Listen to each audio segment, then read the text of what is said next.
बघा, या वृत्तपत्रातल्या बातम्या आहेत आणि एकमेकांवर दबाव आणण्यासाठी अशा बातम्या पेरल्या जातात. या गटावरून तुमच्याशी आमचं काही अडत नाही, पण एक सांगतो, कोणत्याही परिस्थितीमध्ये ते काय ते कोणते शिंदे गट, त्या शिंदे गटाचा महापौर वगैरे होत नाही. काल आपण मोदींचं भाषण ऐकलं असेल, पहली बार मुंबई में बीजेपी का मेयर बनने जा रहा है. म्हणजे दिल्लीत ठरलेलं आहे की मुंबईत कोणाला बसवायचं, आणि त्याच्यामध्ये फक्त बीजेपी नाही, गौतम अडाणी सुद्धा ठरवणार ना कोणाला बसवायचं ते. पण एक सांगतो की कोणालाही सहजतेनं महापौर बसवणं सोपं नाही. ज्या प्रकारचे आकडे मुंबईकरांनी दिलेले आहेत, आणि भारतीय जनता पक्ष कितीही मोठा विजय उत्सव करत असला बरं का, तरी त्यांचा विजय झालेला नाही. नरेंद्र मोदी यांनी सुद्धा स्वतःच्या भाषणानंतर आत्मचिंतन केलं पाहिजे. मोदी असं म्हणतायत की ज्या मुंबईत काँग्रेसचा जन्म झाला तिथे काँग्रेसचा पराभव आम्ही केला महानगरपालिका निवडणूक. मोदी यांना राजकीय इतिहासाचं भान नाही. गेले किमान 25 वर्ष या मुंबईवर शिवसेनेचंच राज्य आहे, बाळासाहेब ठाकरेंचंच राज्य आहे. त्याच्यावर इथे काँग्रेस जरी महाराष्ट्रात असली तरी मुंबईमध्ये शिवसेना होती. तेव्हा त्यांचे जे काही भाषण देणारे माणसं आहेत मोदींचं, त्यांचं इतिहासाचं भान फार कच्चं आहे. मुंबईत काँग्रेसचा जन्म झाला, मुंबईत काँग्रेसनं चले जावची घोषणा केली, इंग्रजांविरुद्ध लढा दिला तिकडे, तेव्हा मोदी विधी त्यांचा पक्ष कुठेच नव्हता. अशा संघर्षाच्या वेळेला भाजपा कुठेच नसतो. राऊतसाहेब, महापौर पदाच्या या एकूण शर्यतीत शिवसेना उद्धव बाळासाहेब ठाकरे पक्ष आहे की विरोधी पक्षात बसण्याचं ठरवलं? नाही बघा, अजून आम्ही काहीच ठरवलेलं नाही. आता आम्ही फक्त मजा बघतोय. कोणी पंचतारांकित हॉटेलमध्ये आहेत. आता माझ्या माहितीप्रमाणे भारतीय जनता पक्षाच्या नगरसेवकांना सुद्धा कुठेतरी हलवत आहे. कोण कोणाला घाबरतोय? सरकार आहे. अहो, सरकार तुमचं आहे. मुख्यमंत्री दावोसला बसून मुंबईकडे लक्ष ठेवतायत नगरसेवकांकडे. म्हणजे मला गंमत वाटते. तिकडे त्यांचं, मी काल असं ट्विट केलं, आपण पाहिलं असेल की प्रधानमंत्र्यांसारखं स्वागत करण्यात आलं. लोक बिक झेंडे विंडे हलवतात, अशी चांगली गोष्ट आहे.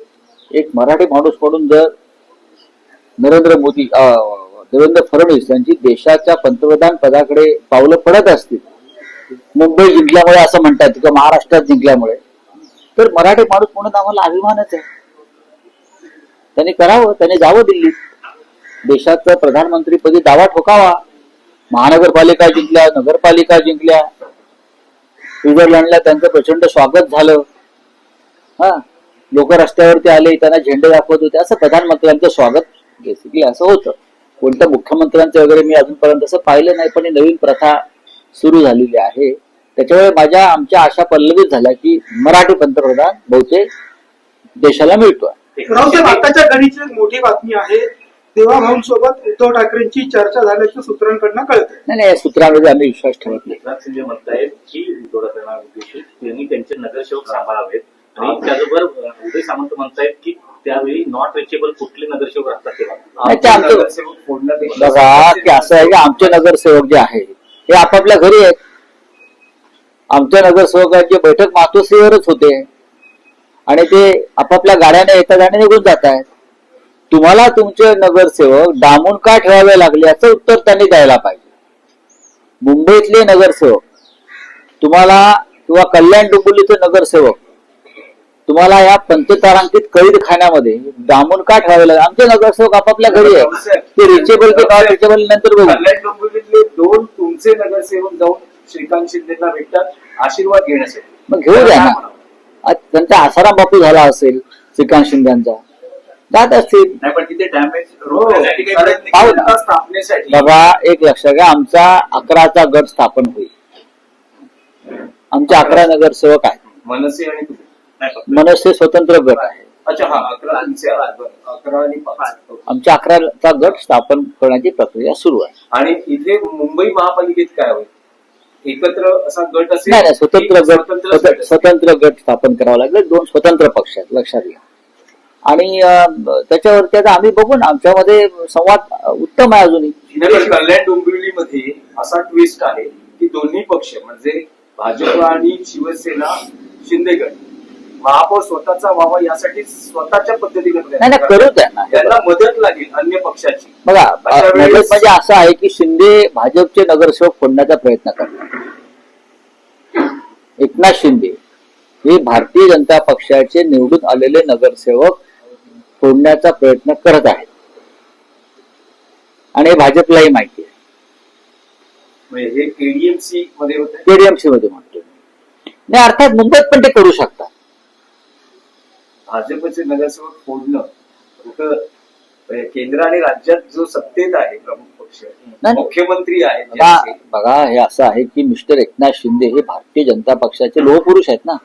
त्यांनी शिवसेना फोडली, त्याच्यामुळे त्यांना जे अमित शहा आहेत ते खांद्यावर घेऊन फिरतात दिल्लीत, ब्लू आईड बॉय म्हणून. आता ते काही करू शकतात. जर तसं नसतं तर त्यांनी महापौर पदावर दावा सांगितला असता का 29च्या जोरावर का 27च्या जोरावर? कोणीतरी त्यांना चावी देत आहे ना दिल्लीतून. ते कोण? दिल्लीतून एकनाथ शिंदे यांना चावी देणारे कोण?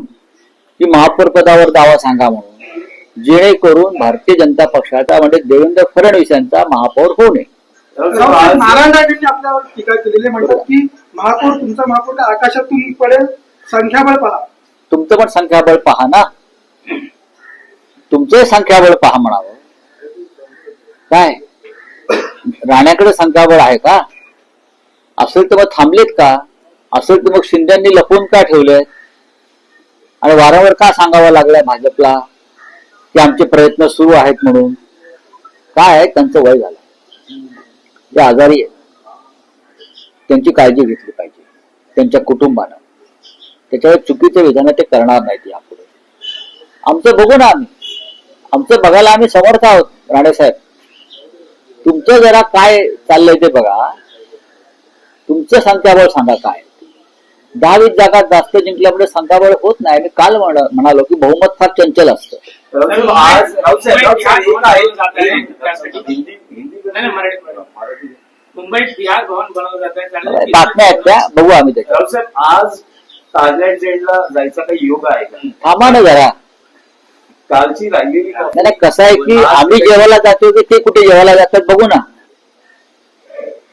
आम्ही जेवायला जातोय की आतले लपवलेले पाहुणे कुठे बाहेर जेवायला जात आहेत, ते तुम्हाला आकडे दिसत आहेत. जर शिंदेच्या शिवसेनेचे काही नगरसेवक सोबत आले होय तर काय? त्यांचं उद्देश- अशा गोष्टी ज्या असतात या खुलेपणाने बोलल्या जात नाही. पण काँग्रेसकडेही मोठ्या संख्याबळ आहे.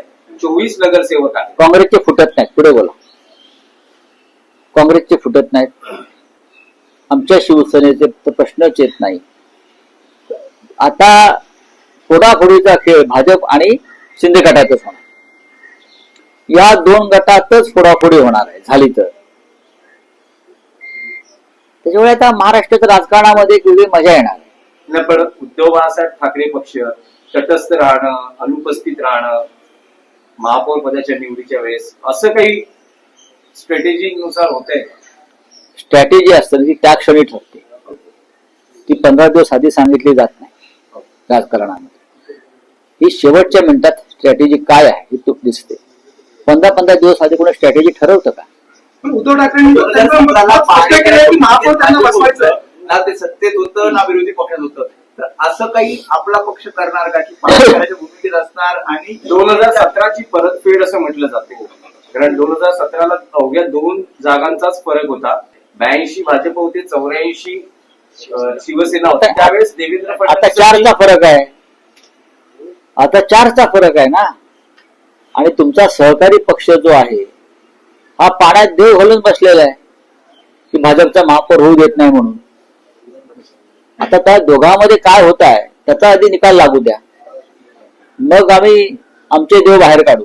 म्हणजे सगळे पर्याय खुले आहेत. शिवसेनेला महापौर निवडीसाठी का आमचा का नाही निवडला जाणार?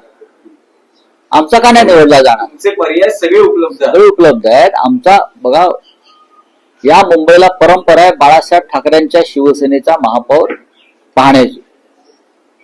भाजपचा महापौर ज्या क्षणी होईल त्या दिवशी मुंबई शोकसागरात बुडेल. कळलं? मुंबई शोकसागरात बुडेल ज्या दिवशी भाजपचा किंवा गद्दारांचा महापौर होईल तेव्हा. त्याला काय वाटतंय? काय वाटतंय त्यांना?